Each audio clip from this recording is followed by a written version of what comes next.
Dans cette vidéo, on va traiter du cas d'une poutre fléchie qui a une section un petit peu particulière, une section en forme de T. Cette section, on connaît parfaitement ses dimensions, ainsi que la longueur de la poutre, bien entendu. Malheureusement, comme elle est particulière, il va falloir faire une petite étape supplémentaire afin de pouvoir déterminer son moment quadratique.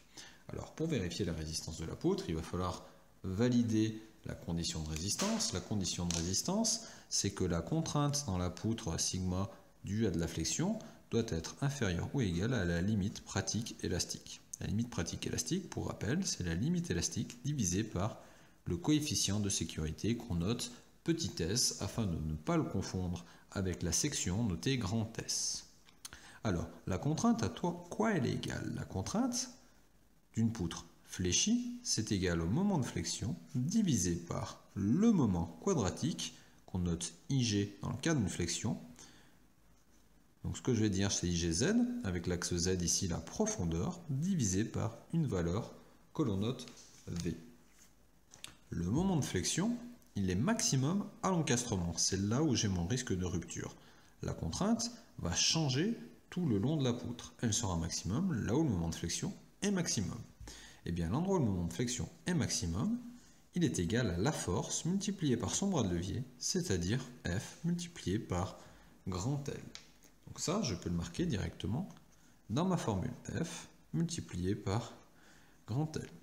Et ça, maintenant, je vais le diviser par le moment quadratique divisé par V. Alors, pour rappel, V, c'était quoi? Eh bien, on prenait la demi-hauteur de la poutre. Ou plutôt, on prenait la distance entre l'axe du moment quadratique, ici, qui est Z, l'axe, donc, autour duquel on va avoir la fibre neutre, c'est-à-dire la répartition entre les contraintes de traction sur le dessus et de compression sur le dessous. Et on allait prendre la plus grande hauteur que l'on allait avoir. Alors je ne sais pas, peut-être que l'axe n'est pas pile au centre de la poutre et que je vais avoir une valeur de V qui va être plus élevée au-dessus ou plus élevée en dessous. J'en sais rien. Bref, j'aurai deux valeurs de V. Et moi, celui que je vais prendre, c'est le V maximum entre mon V1 et mon V2. Malheureusement, je ne connais pas la position de cet axe-là. Et comme je ne connais pas la position de cet axe-là, il m'est aussi compliqué de calculer le moment quadratique. Donc on va voir maintenant ensemble comment déjà déterminer la position de cet axe pour enfin pouvoir déterminer la valeur de V et le moment quadratique. Alors ce que l'on fait pour déterminer ce moment quadratique et les valeurs de V, on place déjà l'axe un petit peu là où on sent qu'il doit être. On place cet axe Z et on va le paramétrer par rapport au reste du problème avec une distance qui donc va être inconnue. Bon, par exemple, cette distance, comme elle est inconnue, je vais l'appeler X ici. Je vais donc avoir deux moments quadratiques. Un moment quadratique des sections qu'il va y avoir au-dessus de cet axe-là et en dessous de cet axe-là. Donc, ce que je vais faire, je vais redessiner la forme ici de cet élément situé au-dessus de la poutre, donc cette partie-là, que je hachure de la même manière. Et je vais donc placer à côté cet axe Z. D'autre part, je vais dessiner juste à côté, toujours en prolongeant mon axe Z, la partie qui va y avoir donc en dessous de la poutre, que je hachure donc différemment, qui va être ici, le bas de montée, donc la semelle plus le bas, que je hachure aussi de la même manière. Et je vais avoir un deuxième moment quadratique. Je sais que le moment quadratique global, ça va être la somme de ces deux-là. D'autre part, si par exemple ça je le nomme la section A et ça la section B, si je calcule le moment quadratique de la section A autour de l'axe Z et le moment quadratique de la section B autour de l'axe Z, donc je vais l'appeler par exemple IG de la section A autour de Z. Pour la section B, je vais appeler IG de la section B autour de Z. Eh bien je sais que l'axe Z doit être situé de telle manière à ce que IGA sur Z est égal à IGB sur l'axe des Z. Cette égalité-là me permet de m'assurer que la position de cet axe Z est bien déterminée. Si on complète un petit peu donc, mes deux schémas avec les dimensions du système, ici je retrouve la distance x qui était la position z inconnue, et ici je retrouve 10, c'est-à-dire la hauteur du haut de ma plaque centrale, moins la distance x dans mes calculs de mes moments quadratiques. Bon, déjà je vais pouvoir calculer IGA sur l'axe des z car c'est relativement facile à déterminer.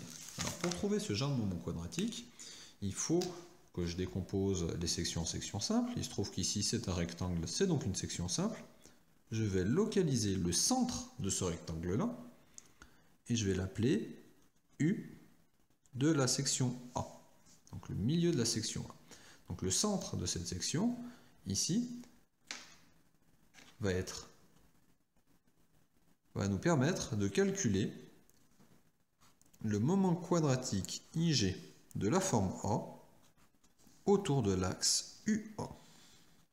Alors pourquoi cet axe UA? Parce qu'il est au centre et qu'on connaît, de par nos formulaires, le moment quadratique autour d'un axe qui passe au centre de cette section-là, c'est égal à B la largeur, multiplié par H la hauteur au cube, divisé par 12.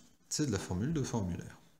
Et si je souhaite maintenant déterminer IG de la section A autour de l'axe des Z, eh bien je sais par l'application du théorème de Huygens que IG de la section A autour de l'axe des Z, c'est égal à IG de la section A autour de l'axe central, plus la surface de A, multiplié par la distance entre mes deux axes au carré. La distance entre ces deux axes, ici, je la retrouve là. Cette distance est égale à x divisé par 2. La section est égale à 5 fois x. Je peux donc maintenant développer un petit peu mon expression. Ça me fait 5 fois x au carré divisé par 12, plus la surface A, c'est-à-dire 5 fois x, le tout multiplié par la distance entre mes deux axes au carré, c'est-à-dire x sur 2 au carré, soit x au carré divisé par 4. Je vais maintenant faire de même pour l'autre section. On va maintenant essayer d'exprimer IG de la section B, donc cette espèce de T ici tronqué, autour de l'axe des Z. Donc ce que je vais faire, je vais redessiner la section en la décomposant en deux sections rectangulaires simples. Pour chacune de ces sections rectangulaires, je vais localiser un axe qui passe au centre de chacune des sections. Cet axe-là, pour la première forme, ici, je vais l'appeler U1, comme tout à l'heure, et ce deuxième axe, ici, je vais l'appeler U2. Et je vais localiser aussi la distance entre U1 et Z. Ça me permettra de faire mon théorème de Huygens, et entre U2 et Z. Donc, entre U1 et Z, j'ai 10 moins x sur 2. Et entre U2 et Z, eh bien, j'ai 2,5 plus 10 moins x. Soit 12,5 moins x. Pour ces deux formes simples, il est facile de calculer le moment quadratique autour de leur axe médian respectif, donc U1 et U2. Donc il est facile de calculer IG1 de U1, c'est égal à B la largeur multipliée par H la hauteur à la puissance 3 divisé par 12. Même chose pour l'autre, et on peut donc trouver des valeurs numériques. Ensuite, ce qu'il va falloir faire, c'est les déplacer, ce IG1 autour de l'axe des Z, et ce IG2 lui aussi autour de l'axe des Z. Ensuite, on en fera la somme, et on dira que cette somme est égale à IG de la section B, c'est-à-dire la section globale autour de l'axe des Z. Donc IG1 autour de l'axe des Z, c'est égal à IG1 U1 plus la surface 1 multiplié par la distance 1 au carré. Cette distance 1, c'était 10 moins x divisé par 2. Même chose pour la surface 2. C'est égal à IG2 autour de son axe U2, c'est-à-dire cette expression-là, plus la surface 2, multiplié par la distance, c'est-à-dire 12,5 moins x au carré. Une fois que j'aurai déterminé la valeur de IG1 sur l'axe des Z et IG2 sur l'axe des Z, je pourrais dire que IGB sur l'axe des Z, c'est-à-dire celui de la forme totale ici, en dessous de l'axe des Z, est égal à la somme de ces deux formes élémentaires, le premier rectangle 1 et le deuxième rectangle 2. Ensuite, qu'est-ce qu'il faut que je fasse une fois que j'ai développé tout ça? Eh bien, il faut que j'exprime l'addition de ce IGA Z qui a été déterminé tout à l'heure ici et le IGB Z que je viens de déterminer ici. Il faut que je cherche quand est-ce que la valeur de X permet d'atteindre cette égalité-là. Alors ça vous fait, je vous préviens tout de suite, des équations à rallonge. Le plus simple, c'est de ne pas du tout traiter ça mathématiquement, mais de se rabattre sur un classeur Excel sur lequel vous allez faire varier la valeur des X et pour lequel vous allez exprimer séparément ces deux moments quadratiques. En faisant varier sur une cellule la valeur des X, vous allez faire varier donc les deux valeurs des moments quadratiques et vous allez rechercher par essai-erreur quand est-ce qu'il y a une égalité. Alors bien sûr, ça ne vaut pas la méthode mathématique exacte, mais d'un point de vue temps de calcul, c'est sans commune mesure, ça va beaucoup plus vite en écrivant les formules directement dans Excel et en faisant varier manuellement la valeur des X. Voici un extrait de ce classeur Excel avec à gauche la valeur des X, au milieu les différents moments quadratiques calculés et à droite la différence entre IGA de Z et IGB de Z. On veut que cette différence tende vers 0. Donc ce qu'on va faire, on va faire varier manuellement la valeur des X entre 1 et 10, donc je vais le faire varier tous les 1, et regarder comment évolue cette différence.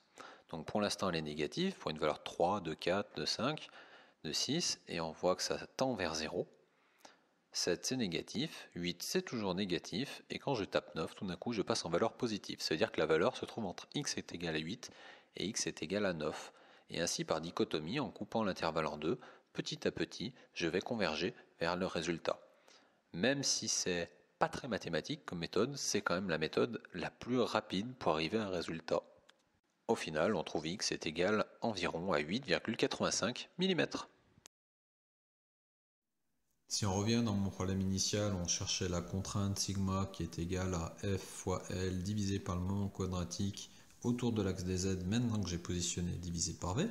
Et bien comme j'ai déterminé les deux moments quadratiques pour avoir cette égalité IGA de Z et IGB de Z, justement l'intérêt d'avoir fait ça avec Excel, et bien le moment quadratique total, IGZ, et bien ça va être la somme de ces deux moments quadratiques. Dans mon cas à moi, je trouve donc 2313 environ, bien entendu, millimètres 4, qui est l'unité du moment quadratique. Enfin, la valeur des V. Eh bien moi, j'avais trouvé que cette hauteur-là faisait 8,85 mm. Je peux donc déterminer la valeur du dessous, V2. Mais si ça fait 8,85, ça fait donc 1,15 mm plus 5 mm, soit 6,15 mm. La valeur la plus élevée du V, c'est V1, qui fait donc mes 8,85 mm. Et grâce à ça, maintenant, si je connais la valeur de l'effort, la valeur de L, j'ai déterminé mon moment quadratique, ainsi que ma position V pour laquelle la contrainte est la plus défavorable. Et grâce à ça, je sais que la rupture va apparaître plutôt en haut de la poutre, c'est-à-dire à V1, là où le moment de flexion est le plus élevé. Et je peux vérifier la valeur de la contrainte et la comparer à la limite élastique si je la connais. Voilà, cette vidéo est terminée. Alors, je vous engage à faire, si vous voulez essayer les développements mathématiques pour trouver IGA de Z et IGB de Z tout seul. IGA de Z, eh bien c'est bien, je vous l'ai déjà fait moi-même. IGB de Z, je vous laisse le faire. N'hésitez pas à aller directement sur Excel pour exprimer cette égalité, ça vous fera vraiment gagner du temps. Et paramétrez toutes vos équations du moment quadratique en fonction de la distance des x, vous gagnerez vraiment du temps.